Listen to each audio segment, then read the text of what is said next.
नमस्कार दोस्तों PCS academy में मैं आप सभी लोगों को स्वागत करता हूं। और दोस्तों हम लोगों का सोशल वर्क का लेक्चर चल रहा था, ठीक है, समाज कार्य की अर्थ एवं परिभाषा। तो उसी के नेक्स्ट लेक्चर आज है, ठीक है। दूसरा लेक्चर को आज हम लोग बहुत अच्छी तरीके से देखेंगे। और दोस्तों आप लोगों को मेरा कार्य अच्छा लगता है तो आप लोग लाइक और शेयर ज़रूर करिएगा, ठीक है। और दोस्तों सोशल वर्क का व्हाट्सअप ग्रुप भी चल रहा है, तो जो लोग भी ज्वाइन करना चाहते हैं ज्वाइन कर सकते हैं 9140085178। तो यह मेरा मोबाइल नंबर है, या तो डिस्क्रिप्शन बॉक्स में डिटेल को चेक कर सकते हैं, ठीक है।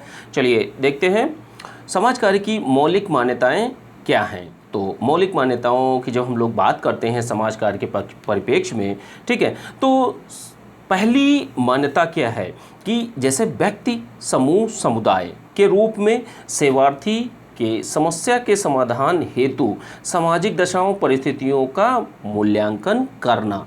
अब देखिए मैंने एक पूरी की पूरी सीरीज़ में एक परिभाषा दे दी आप लोगों को, ठीक है। इसी तरीके से लिख सकते हैं, आपको क्या क्या डालना है, क्या क्या चीज़ें नहीं डालनी है, इसका आइडिया आपको बहुत अच्छी तरीके से हो जाएगा। जैसे कोई बहुत बड़ी चीज़ होती है, जैसे आपको बोला जाए कि ये बहुत बड़ा पहाड़ है, इसको तोड़ना है।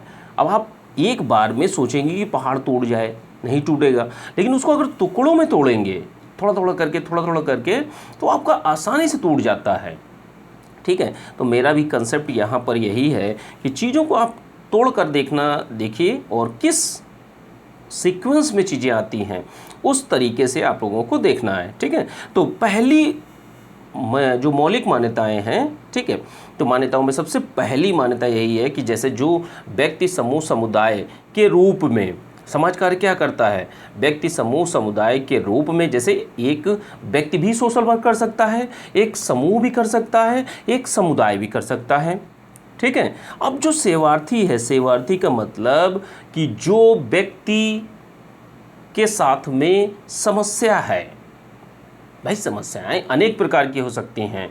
हो सकता है उस पीड़ित व्यक्ति के साथ में रेप हुआ हो सकता है उसको मारा गया हो सकता है वो पागल हो सकता है अन्य कोई समस्याएं हो।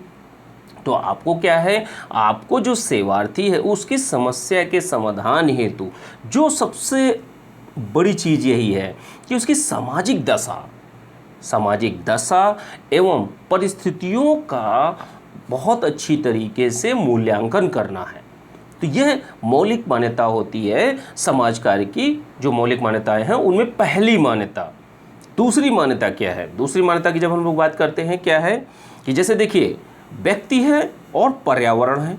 जैसे ये व्यक्ति मान लीजिए, ये दिखाइए, ठीक है। स्ट्रक्चर के माध्यम से आप लोगों को अच्छा भी लगता है, थोड़ा सा पढ़ने में इंटरेस्ट भी आता है, और जब पढ़ते हैं तो चीज़ें बिल्कुल क्लियर कट पता होती हैं और आप डेफिनेशंस भी आराम से लिख सकते हैं, ठीक है। तो व्यक्ति एवं पर्यावरण के बीच की अंतःक्रिया, ध्यान रखिएगा, जो व्यक्ति और पर्यावरण के बीच की अंतःक्रिया में आने वाली बाधाएं समस्या का कारण इसीलिए समाज कार्य की क्रियाविधि का केंद्र क्या होता है, जो अंतःक्रियाएं होती हैं, ठीक है। अंतःक्रियाएं कहाँ की, किसकी, व्यक्ति और पर्यावरण के बीच की। ध्यान रखिएगा कि जैसे व्यक्ति अपराधी नहीं होता है, इसका क्या अर्थ है, इसका अर्थ यही है दोस्तों कि जो इन्वायरमेंट है, जैसे जो मनुष्य को एक इन्वायरमेंट मिला है कि आप हिटलर के ख़ानदान में एक बहुत बड़े अच्छे नैतिक गुणों वाले व्यक्ति को भी भेज दीजिए तो वह हिटलर ही बनेगा।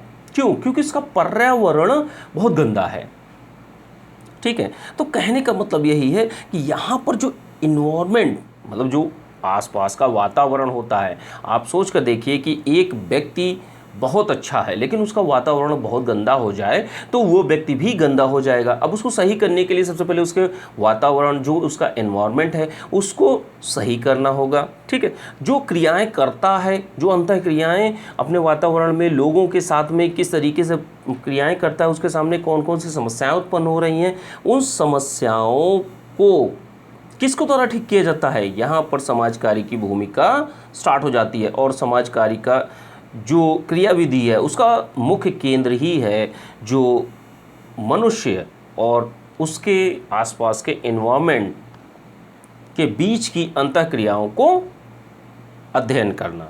ठीक है, तो जो भी समस्याएं हैं उन समस्याओं को ठीक करने का प्रयास करना। एग्जाम्पल के रूप में मैंने बता ही दिया कि एक व्यक्ति अपराधी होता है, अपराधी पैदा नहीं होता, वो समाज में आकर, अपने एनवायरनमेंट में आकर चीज़ें देखता है, गलत होती हैं, उनके अनुसार वह गलत एक अपराधी बनता है। ठीक है, अपराध करने के लिए उत्सुक होता है। ठीक है, तो ये दूसरी मान्यता हो गई। तीसरी मान्यता की बात होती है कि सामाजिक शक्ति द्वारा प्रभावित व्यवहारिक दृष्टिकोण इसीलिए है कि सामाजिक हस्तक्षेप आवश्यक है। कहने का मतलब क्या है कि जैसे देखिए, सामाजिक शक्ति द्वारा प्रभावित व्यवहारिक दृष्टिकोण, अब आपके व्यवहारिक जैसे आपका एक ओरिएंटेशन होगा कि आप किस तरीके से व्यवहार करते हैं किसी भी व्यक्ति के प्रति, संस्था के प्रति, समाज में लोगों के प्रति, तो सामाजिक शक्ति क्या है। ठीक है, सामाजिक शक्ति का हस्तक्षेप करना आवश्यक है। ठीक है, तो यहाँ पर सामाजिक शक्ति की बात कही जाती है, जिससे समाज में अगर आप गलत करते हैं, आपका गलत व्यवहार होता है, तो लोग टोकते हैं ना, लोग कहते हैं ना कि आप अपराधी हो, ऐसा कार्य क्यों कर रहे हो, आपको दंड दिया जाता है, समाज में कानून के द्वारा दंड दिया जाता है। आपका व्यवहार, जैसे आपका गलत व्यवहार होगा तो सामाजिक शक्तियाँ आपको हस्तक्षेप करेंगी। ठीक है, और दोस्तों सबसे बड़ी चीज़ यही है, आज सबसे पहले आप लोग जैसे सोशल वर्क पढ़ रहे हैं, सोशल वर्क बहुत ही इजी सब्जेक्ट है। सबसे पहली बात ये समझिए, इससे इजी कोई सब्जेक्ट नहीं हो सकता, क्योंकि आसपास के वातावरण में इन चीज़ों को आप लोग आसानी से देख सकते हैं। जैसे जितनी भी चीज़ें मैं आप लोगों को बताता हूँ, आप लोग उस चीज़ को खोजना चालू करिए कि कहाँ पर दिखाई दे, उसको दिमाग में सोचना चालू करिए, विजुलाइजेशन करिए कि ये चीज़ कहाँ पर पाई जाती है। ठीक है, आप देखेंगे आपको बिल्कुल दिख जाएगा वो चीज़ें, एक एक चीज़ें आपकी समाज कार्य की A to Z चीज़ें आपको दिखाई देंगी समाज में। ठीक है, तो इन चीज़ों को आप लोगों को समझना होगा। ठीक है, अच्छी तरीके से, कि जैसे जो सामाजिक शक्तियाँ होती हैं, ठीक है, उसके द्वारा प्रभावित दृष्टिकोण इसीलिए होता है क्योंकि सामाजिक हस्तक्षेप आवश्यक होता है। ठीक है, इसी तरीके से आप डेफिनेशन को बता सकते हैं। ठीक है, तो ये तीसरी मौलिक मान्यता थी समाज कार्य की, कि जहाँ पर जैसे एक व्यवहार और एक दृष्टिकोण आपका किसके अनुसार बनता है, सामाजिक हस्तक्षेप के कारण। ठीक है, समाज में लोग आपको बताते हैं ना, मम्मी पापा और बाकी सारे लोग एक दृष्टिकोण देते हैं कि आपको इसके अनुसार अपना व्यवहार करना है, इस दृष्टिकोण के अनुसार आपको कार्यों को करना है। ठीक है, समाज कार्य में, अब समाज कार्य की बात कर लेते हैं। समाज कार्य में आपको दृष्टिकोण देता है, एक व्यवहार, किस तरीके से व्यवहार आप लोग को लोगों के साथ में करना है। अब जैसे आप मान लीजिए कोई रेप पीड़ित व्यक्ति है, ठीक है, एक महिला है, उसके साथ में आप सोशल वर्क कार्यकर्ता हैं, ठीक है, आप कार्यकर्ता हैं और समाज कार्य का कार्य करने जा रहे हैं। अब आप उससे पहले ही उल्टे सीधे प्रश्न करना चालू कर देंगे। ठीक है, आप दोनों के बीच में जब तक एक अच्छा संबंध स्टैब्लिश नहीं हो जाता, आप उससे नहीं प्रश्न पूछ सकते। ठीक है, जब वो अपनापन समझने लगेगी तब वो खुद ही बताएगी आपको अपनापन। जैसे ये कहते हैं ना, एक रिलेशन इस्टेब्लिश करने के लिए क्या करना चाहिए। ठीक है, तो उसके साथ एक पॉजिटिव, मतलब कहते हैं ना, पॉजिटिव रूप में मिलना, सकारात्मक रूप में मिलिए, और मिलने के बाद कुछ व्यवहारिक बातों को करते हुए फिर आगे चीज़ों को बताइए। ठीक है, और आप उससे पूछिए। तो ये सामाजिक शक्ति द्वारा प्रभावित व्यवहारिक दृष्टिकोण, इसीलिए सामाजिक शक्ति का हस्तक्षेप आवश्यक होता है। ठीक है, चलिए आगे देखते हैं। चौथा दृष्टिकोण कौन सा है? चौथा दृष्टिकोण यह है कि जैसे व्यक्ति एक संपूर्ण इकाई है, इसीलिए व्यक्ति का आंतरिक और बाहरी दशा कैसी, मनोसामाजिक, मन के अंदर की और बाहर की सामाजिक दशाएं, उनका अध्ययन करना आवश्यक है। किसके लिए आवश्यक है? समाज कार्य में जो लोग सामाजिक कार्य करता हैं। अच्छी तरीके से समझिए कौन क्या कर रहा है, इसका बिल्कुल क्लियर कट आपके दिमाग में स्ट्रक्चर बनना चाहिए। ठीक है, तभी आप आराम से लिख पाएंगे। कभी आपको पॉइंट्स और ये सारी चीज़ों की आवश्यकता ही नहीं पड़ेगी। आप चीज़ों को जब देख लेते हैं अपने ही ऐसे ही, मतलब आप विजुलाइजेशन करते हैं कि हाँ ये चीज़ें चल रही हैं, ये चीज़ें हो रही हैं। अब जैसे व्यक्ति है, व्यक्ति एक संपूर्ण इकाई है। अब एक व्यक्ति के अंदर किसी प्रकार का रोग लगा है, वो पागल है, अब उसको उसमें सुधार लाना है आपको, तो आप क्या करेंगे? उसको मारना पीटना चालू कर देंगे? नहीं, ऐसा नहीं करते। ठीक है, तो सबसे पहले तो उस व्यक्ति की जो बाहरी दशा है प्लस आंतरिक दशा है उसका अध्ययन करेंगे। अध्ययन करने के बाद ही हम आवश्यक कार्रवाई करेंगे। इसीलिए व्यक्ति एक संपूर्ण इकाई के रूप में माना जाता है और व्यक्ति की आंतरिक और बाहरी मनोसामाजिक समस्या का अध्ययन आवश्यक माना जाता है सोशल वर्क में, क्योंकि जब तक ये चीज़ें आपको पता नहीं होंगी तब तक आप उस व्यक्ति में कोई सुधार नहीं ला सकते। कहने का मतलब यही है कि आप डॉक्टर के पास में जाते हैं और आप बोलते हैं कि आप मेरा इलाज कर दीजिए, लेकिन डॉक्टर कहता है हम आपका चेकअप नहीं करेंगे, हम आपसे कुछ पूछेंगे नहीं, लेकिन दवा दे देंगे। तो आपको लगता है कि वो दवा सही होगी? कतई नहीं सही होगी। ठीक है, तो कहने का मतलब यही है कि डॉक्टर साहब को भी, एक सामाजिक कार्यकर्ता को भी सबसे पहला काम जो पेशेंट है, पेशेंट की चीज़ों को, जो उसकी आंतरिक दशा है, जो बाहरी दशा है, उसका अध्ययन करना, उसी के अनुसार गोली देना। गोली देने का मतलब ये है उसी के अनुसार मेडिसिन्स देना। मेडिसिन्स अब सामाजिक कार्यकर्ता क्या देगा? वो उसी के अनुसार समाज कार्य के रूप में आगे के कार्यों को करवाता है। ठीक है, जो उसके भले के लिए हो। अब अगला क्या सिद्धांत है, मौलिक मान्यता है समाज कार्य की। तो समस्याएं बहुआयामी हैं। ठीक है, समस्याएं बहुत हैं। ठीक है, कि जैसे नशा मुक्ति है, समस्या श्रमिक समस्या हैं, समाज में तरह तरह की समस्याएं हैं लोगों के साथ में, और इन्हीं बहुआयामी समस्याओं के समाधान हेतु विविध प्रकार के तरीके की आवश्यकता होती है। ठीक है, विविध प्रकार के ढंगों की आवश्यकता होती है। किस चीज़ के लिए? समस्याओं का अध्ययन करने के लिए। समस्याओं को समाधान हेतु विभिन्न प्रकार के तरीके की आवश्यकता होती है, जो कि एक सामाजिक कार्यकर्ता के द्वारा उन जो विविध प्रकार के तरीके हैं या विधियां हैं उनका उपयोग किया जाता है। ठीक है, तो ध्यान रखिएगा इसमें। जैसे आप मान लीजिए एक नशा मुक्ति केंद्र में जाते हैं।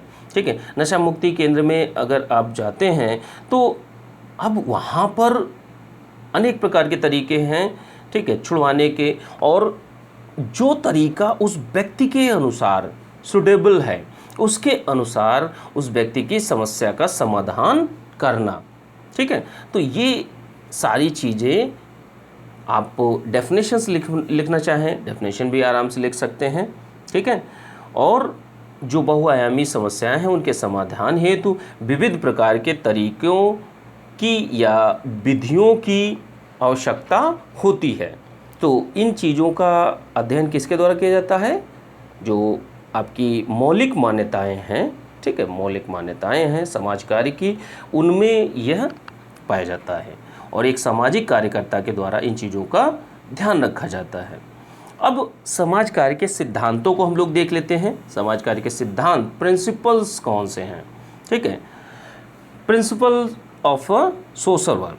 ठीक है, समाज कार्य के सिद्धांतों को हम लोग देखेंगे। समाज कार्य के सिद्धांतों में सबसे पहला सिद्धांत है स्वीकृति का सिद्धांत, दूसरा है व्यतिकरण का सिद्धांत, तीसरा है आत्मनिर्णय का सिद्धांत, चौथा है संचार का सिद्धांत, पांचवा है अनिर्णयात्मक का सिद्धांत और छठवां है गोपनीयता का सिद्धांत।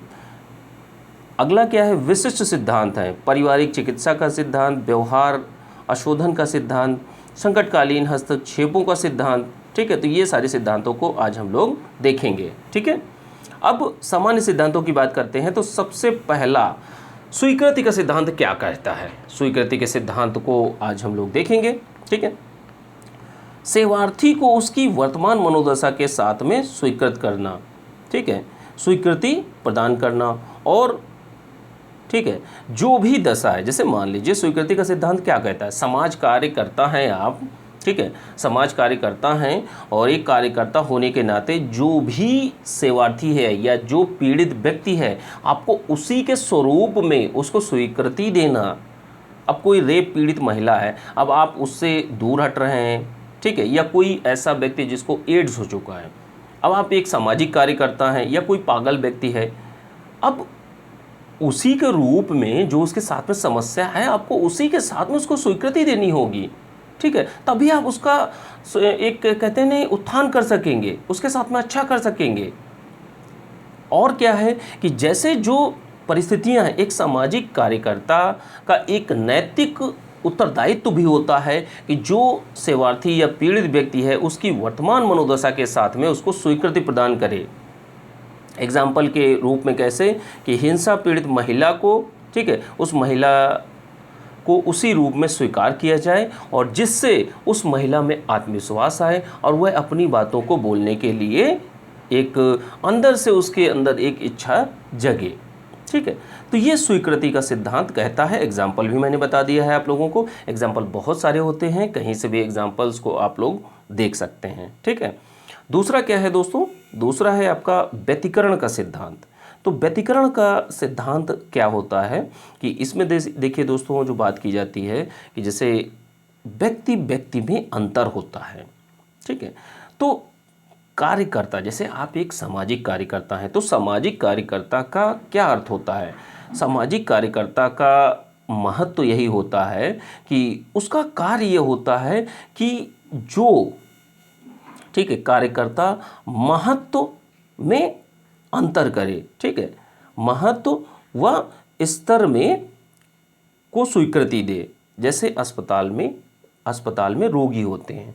अब इसका क्या अर्थ है दोस्तों कि जैसे व्यतिकरण के सिद्धांत में होता है कि व्यक्ति व्यक्ति भिन्नताएं होती हैं और उन्हीं भिन्नताओं के अनुसार जो सामाजिक कार्यकर्ता हैं वो कार्यों को करते हैं, ठीक है, और जो व्यक्ति में जो व्यक्तित्व है उसी तरीके से उसको स्वीकृति देना प्लस उसी के अनुसार उसको उपचार देना, ठीक है। तो यह व्यतिकरण का सिद्धांत कहता है। तीसरा क्या है, आत्मनिर्णय का सिद्धांत। आत्मनिर्णय का सिद्धांत क्या कहता है कि सेवार्थी को प्रत्येक स्तर पर आत्मनिर्णय का अवसर प्रदान करना चाहिए। जैसे ग्रामीण समुदाय के जो लोग होते हैं उनको, या औद्योगिक क्षेत्रों में जो श्रमिक कार्य कर रहे हैं उनको, तो कहने का मतलब यही है अगर उनके साथ में कुछ गलत हुआ है और आप एक सामाजिक कार्यकर्ता हैं, या मान लीजिए कोई एक बिल्डिंग बन रही थी और बिल्डिंग बनने में वहाँ पर 8-10 श्रमिक जो हैं वो काफ़ी चोटिल हो जाते हैं छत गिरने से, ठीक है। तो अब सामाजिक कार्यकर्ता हैं आप, और उनका जैसे आत्मनिर्णय का सिद्धांत, समाज कार्य में आत्मनिर्णय का सिद्धांत क्या कहता है कि समाज कार्य, ठीक है, जो कार्यकर्ता है, कार्यकर्ता को जो पीड़ित व्यक्ति है या सेवार्थी है जो सेवा ले रहा है, प्रत्येक स्तर पर आत्मनिर्णय का अवसर जरूर मिलना चाहिए, ठीक है। तो ये आत्मनिर्णय का सिद्धांत कहता है। चलिए आगे देखते हैं कौन सा सिद्धांत है, संचार का सिद्धांत, संचार या प्रेषण का सिद्धांत, ठीक है, कम्युनिकेशन करने का सिद्धांत। तो ये संचार के सिद्धांत को जो हम लोग बात करते हैं तो इसमें कार्यकर्ता, जैसे जो सामाजिक कार्यकर्ता है या समाज कार्य के रूप में जो लोग कार्य कर रहे हैं, कार्यकर्ता हैं, तो उनका नैतिक उत्तरदायित्व तो भी होता है, ठीक है, कि सेवार्थी के साथ में एक प्रेमपूर्ण और लगाव की भावना से व्यवहार करें। ऐसा ना हो कि उसके साथ में गलत तरीके से व्यवहार करने लगे, और अगर आप गलत तरीके से व्यवहार करने लगेंगे तो आप फिर सोशल वर्क या समाज कार्य उस व्यक्ति के समाज में, समूह, संस्था, समुदाय के साथ में अच्छा नहीं कर सकेंगे, ठीक है। तो बात यहाँ पर यही कही जाती है, ठीक है।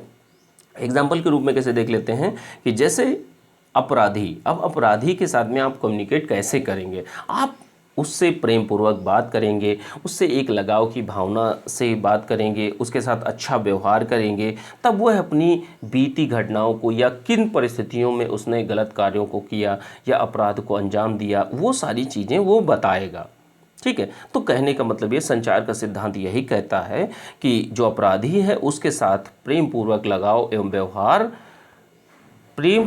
लगाव की भावना के साथ में व्यवहार किया जाना चाहिए। तो यह आपका संचार का सिद्धांत कहता है, समाज कार्य के संचार का सिद्धांत। ठीक है।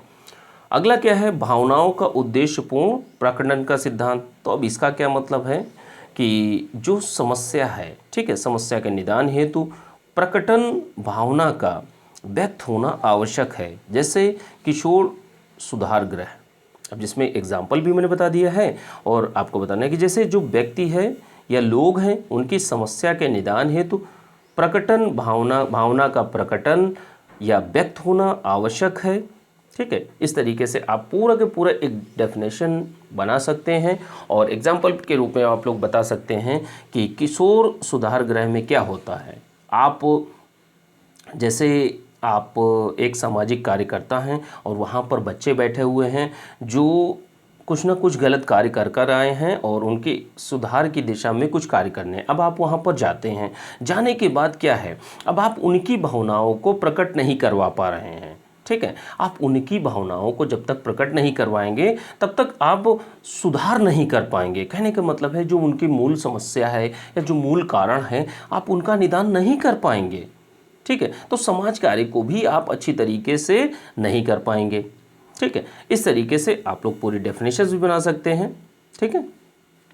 अगला क्या है, गोपनीयता का सिद्धांत है। गोपनीयता का सिद्धांत क्या कहता है दोस्तों, गोपनीयता का सिद्धांत कहता है कि एक सामाजिक कार्यकर्ता द्वारा सेवार्थी की चिकित्सा प्रक्रिया में गोपनीयता का आश्वासन दिया जाना चाहिए।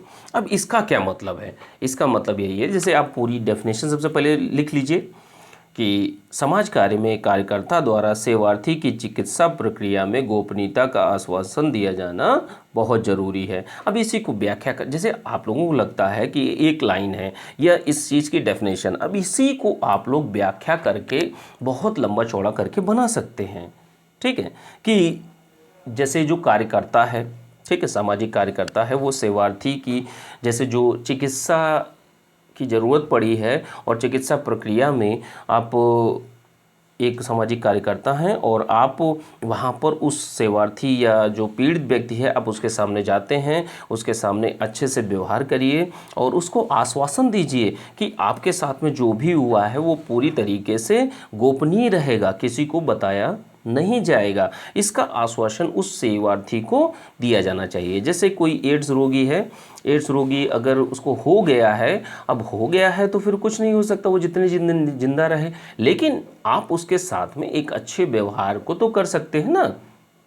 तो एक सामाजिक कार्यकर्ता के रूप में आप चिकित्सा प्रक्रिया में आप गोपनीयता का आश्वासन जरूर देना चाहिए। ठीक है।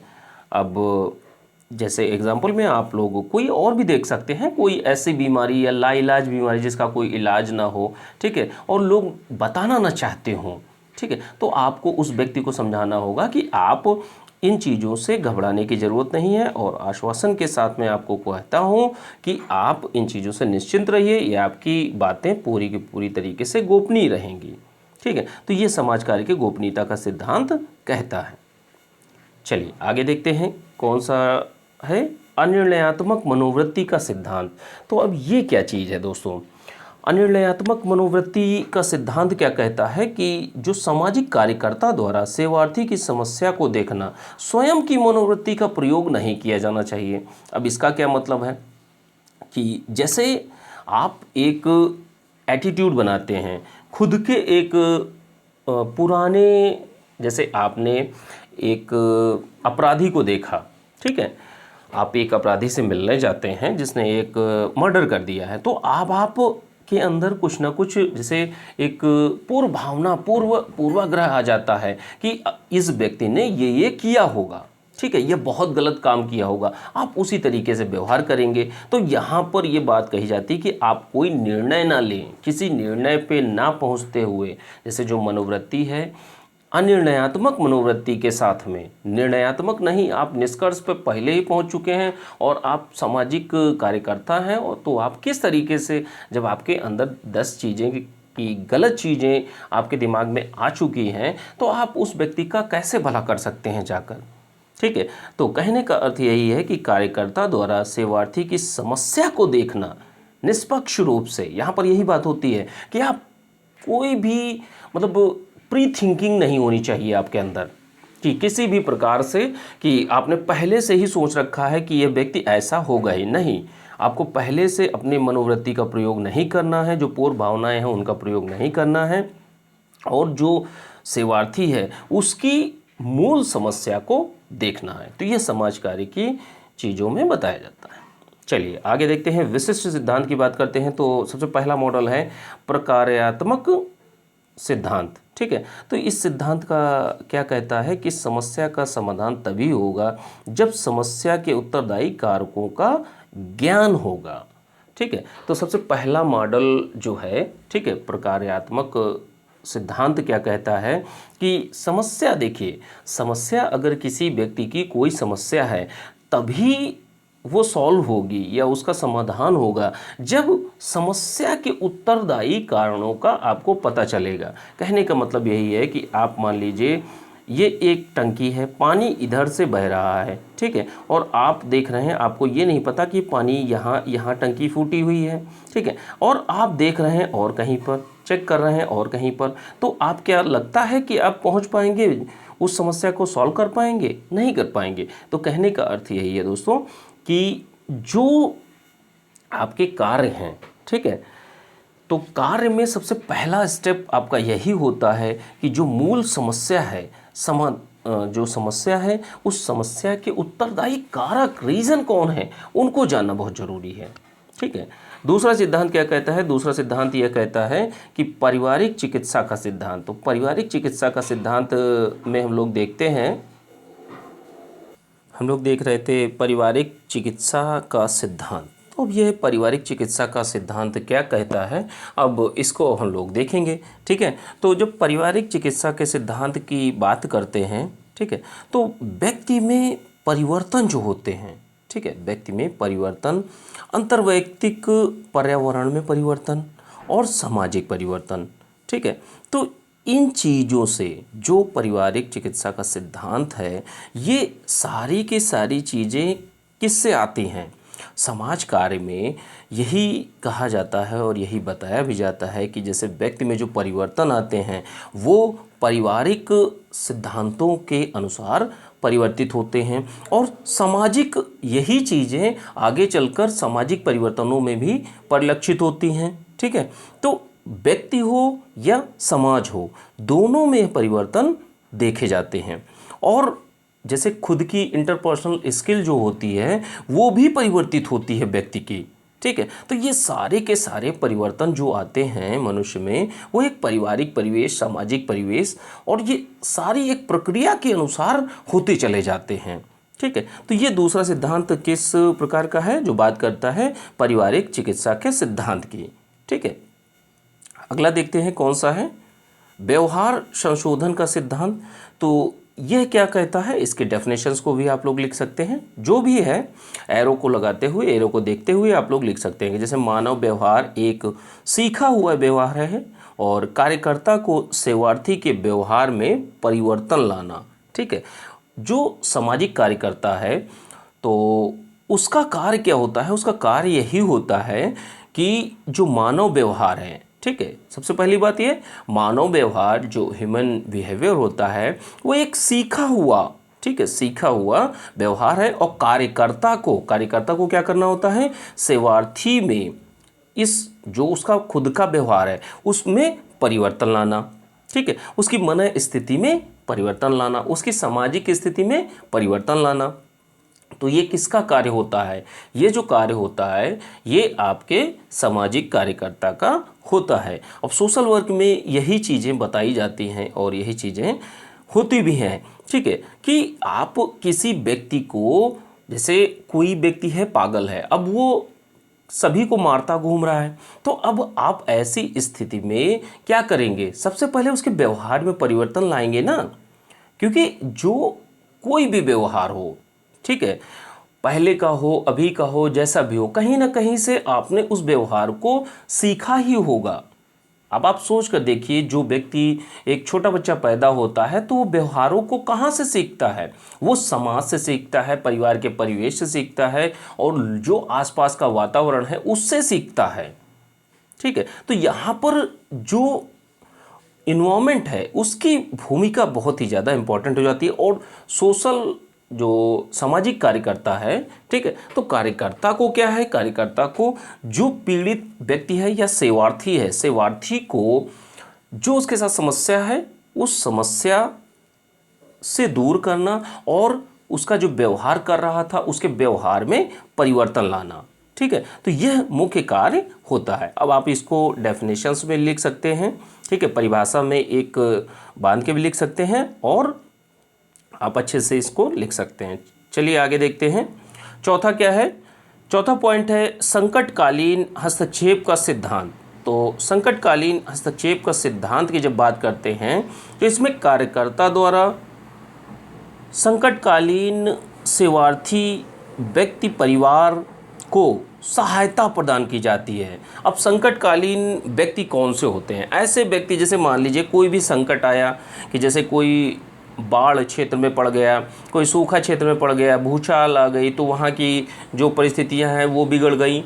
आतंकवाद से प्रभावित क्षेत्र है, नक्सलवाद से प्रभावित क्षेत्र है, दहेज प्रथा, अन्य किसी प्रकार की समस्या, जो मारपीट की समस्याएं होती हैं, ये समस्याएं, तो इन सब में सोशल कार्यकर्ता, जो एक व्यावसायिक सेवा के रूप में जो एक सामाजिक कार्यकर्ता कार्य करते हैं, तो उनका काम यही होता है कि जो सेवार्थी हैं, सेवार्थी के रूप में कोई भी हो सकता है, एक व्यक्ति हो सकता है, एक परिवार हो सकता है, तो उनको सहायता प्रदान करना। ठीक है, तो जो संकटकालीन हस्तक्षेप का सिद्धांत है वो यही कहता है। अब इसमें आप एग्जाम्पल के रूप में भी बता सकते हैं कि किस तरीके से, जैसे संकट काल में कोई भी व्यक्ति है, परिवार है, फंस गया है। अब मान लीजिए उत्तराखंड में कोई पहाड़ियों में घूमने गया था एक परिवार, अब वो वहाँ पर बर्फ़ गिरने लगी, वो फंस गया, तो अब उस किस तरीके से एक सामाजिक कार्यकर्ता उसकी सहायता कर सकता है।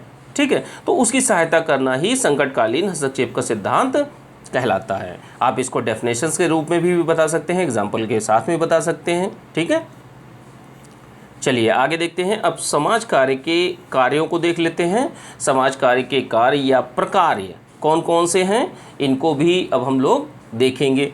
कि जैसे पहला क्या है, उपचारात्मक कार्य।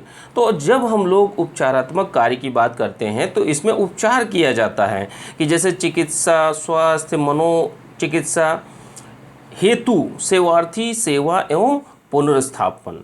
तो इसका क्या अर्थ है? इसका अर्थ यही है कि जैसे कोई भी व्यक्ति है, ठीक है, एक सेवार्थी है, सेवार्थी को चिकित्सा सेवा, स्वास्थ्य सेवा और मनोचिकित्सा, इसके लिए सेवार्थी को सेवाएं प्रदान करना और उनका पुनर्स्थापन करना।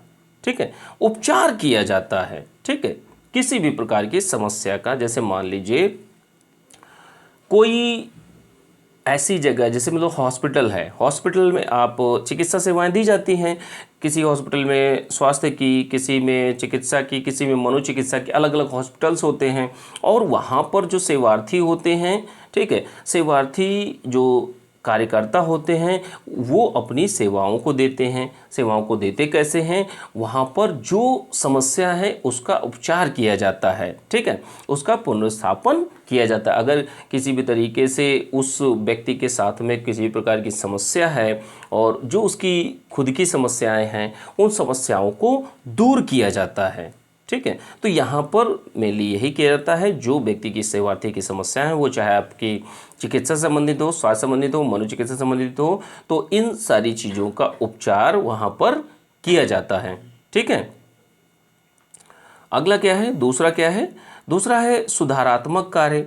तो अब समाज कार्य का दूसरा कार्य जो होता है वो सुधारात्मक प्रकार होता है। तो इसमें व्यक्ति की ध्यान रखिए, जैसे ये एक डेफिनेशन भी बना सकते हैं, व्यक्ति की कारागार सुधार सेवा, पेरोल कानूनी सेवा देकर सुधार करना, औद्योगिक सामाजिक सुधार, इसमें जैसे वेश्यावृत्ति हो गई, भिक्षावृत्ति हो गई, इस प्रकार की सेवाएं प्रदान करना।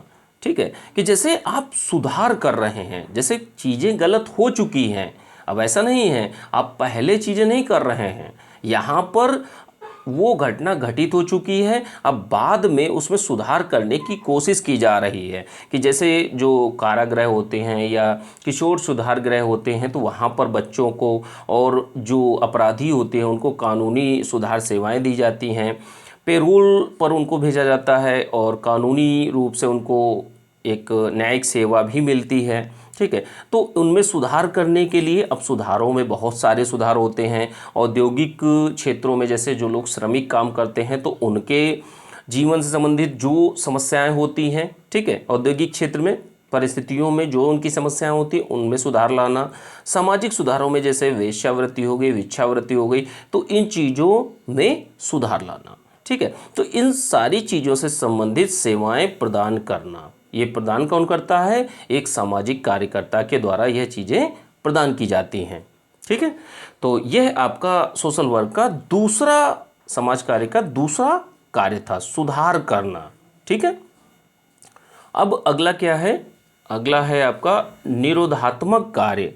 अब निरोधात्मक कार्य का क्या अर्थ होता है? निरोधात्मक कार्य का यही अर्थ होता है कि ये एक जन चेतना कार्यक्रम होता है। जन चेतना कार्यक्रम, फिर मूल कारकों को समाप्त करना, समस्याग्रस्त व्यक्ति का उपचार करना। देखिए 3 स्टेप में ये कार्य होता है।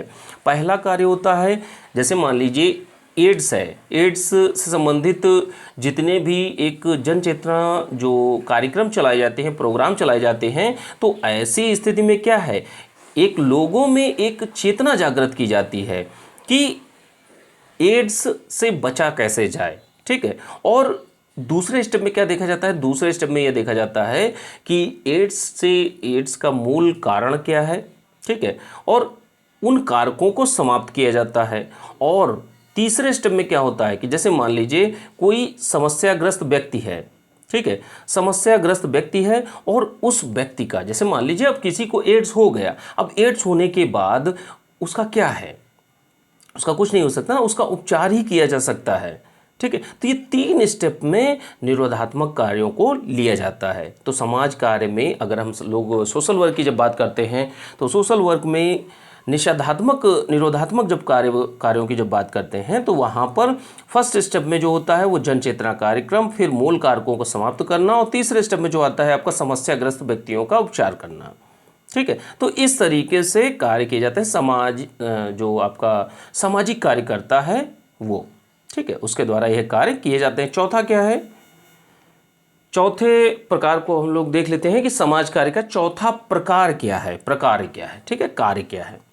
तो विकासात्मक कार्य होता है, जैसे व्यक्ति, समूह, समुदाय। एक व्यक्ति भी हो सकता है, एक समुदाय भी हो सकता है, एक समूह भी हो सकता है। हेतु, जैसे इसको डेफिनेशन बनाइए आप लोग, सबसे पहला काम करिए, इसको डेफिनेशन बनाइए। देखिए, ठीक है, तो डेफिनेशन जब बनाएंगे तो इसमें व्यक्ति, समूह, समुदाय, हेतु, विकास के समान अवसर देना ताकि स्वयं का आर्थिक सामाजिक विकास कर सके, क्योंकि समाज कार्य का उद्देश्य ही है लोगों की समस्या समाधान करके उस व्यक्ति का विकास करना। तो इस तरीके से आप पूरी की पूरी डेफिनेशंस को बना सकते हैं। अब विकासात्मक कार्य का क्या अर्थ है? विकासात्मक कार्यों की जब हम बात करेंगे तो जो सोशल वर्क है उसका कार्य है, ठीक है, तो उसका उद्देश्य क्या होता है? उसका उद्देश्य यही होता है कि जो व्यक्ति हैं, समूह हैं, समुदाय हैं, ठीक है, इनके लिए, सभी के लिए विकास के सभी, मतलब किस तरीके से वो अपना विकास कर सके, डेवलप कर सके, उनको किस तरीके से कौन कौन सी सेवाएं दी जानी चाहिए, कौन कौन सी समस्याएं हैं। जैसे मान लीजिए एक अपराधी है, तो अपराधी वो कैसे इनोवेटिव आइडियाज़ को डेवलप कर सकेगा। अब वो कारागार में है, वहाँ चाहे तो वो अच्छी अच्छी बुकों को भी पढ़ सकता है और अच्छे अच्छे आइडियाज़ को भी विकसित कर सकता है, उसको लिख सकता है, एक रचनात्मक कार्यों को भी कर सकता है। ठीक है, तो विकास के समान अवसर देना, ठीक है, सभी लोगों को, जिससे वो स्वयं का विकास कर सकें, ठीक है, और सामाजिक विकास भी कर सकें। क्योंकि समाज कार्य का क्या उद्देश्य होता है? किसी भी जो सेवार्थी है उसकी समस्या का समाधान करना, ठीक है, और उसका विकास करना। ठीक है, तो दोस्तों ये आज का सोशल वर्क का लेक्चर था। और दोस्तों आप लोग अच्छे से आंसर राइटिंग करते रहिए, ठीक है। प्रश्न मैं आप लोगों को व्हाट्सएप ग्रुप पर दे दूंगा, जो लोग भी व्हाट्सएप ग्रुप से जुड़े हैं, और जो लोग भी व्हाट्सएप ग्रुप से जुड़ना चाहते हैं, दोस्तों, तो वो लोग मेरे नंबर 9140085178 पर मैसेज कर सकते हैं, ठीक है। चलिए, ठीक है, थैंक यू देखने के लिए।